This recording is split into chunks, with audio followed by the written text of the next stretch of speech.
పెరియ పురాణం చదివి ఆ నిరంతరం శివభక్తి శివచింతనలో వెళ్ళిపోయేవారు.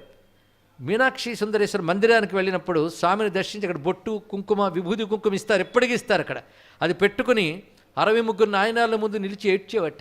ఈ అలవాటు ఆయనకు పోలేదు. అరుణాచలంలో ఆయన సిద్ధుడై రమణులో ఉన్న పేరు పొందినప్పటికీ కూడా అరుణాచలేశ్వరుని దర్శనానికి వెళ్ళినప్పుడు అక్కడ 63 నాయనాలు చూస్తూ వాళ్ళు నిలబడిపోయేవారట. ఆయన సిద్ధి పొందినవి కూడా. ఇప్పుడు సిద్ధి పొందిపోయాం కనుక మాకు ఆ భక్తి లేదు అనడం కాకుండా అలా నిలబడిపోయి కళ్ళ నీళ్ళు వచ్చావు ఆయనకి.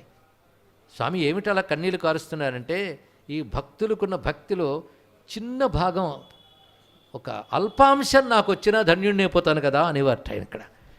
మొత్తానికి రమణుల వారు అంత ఆదరించిన గ్రంథం భక్తుల యొక్క చరిత్ర సెక్యులర్ రచించినది. అయితే ఉపమన్యువు కూడా రచించినట్లుగా సంస్కృతంలో ఉంది అంటే అది కూడా మనం శిరసావహించవలసింది. ఇదే చరిత్ర సంస్కృతంలో కనబడుతోంది కనుక దేవభాష అయిన గీర్వాణ భాషలో సంస్కృతంలో లభించడం కూడా గొప్ప విషయమే కదా. అయితే మరొక రహస్యం ఏంటంటే, సెక్యులర్ రచించిన పెరియ పురాణం ప్రారంభం ఉపమన్యువు దీన్ని చెప్తున్నట్టే రచించాడు. అది తెలుసుకోవాల్సిన గొప్ప అంశం.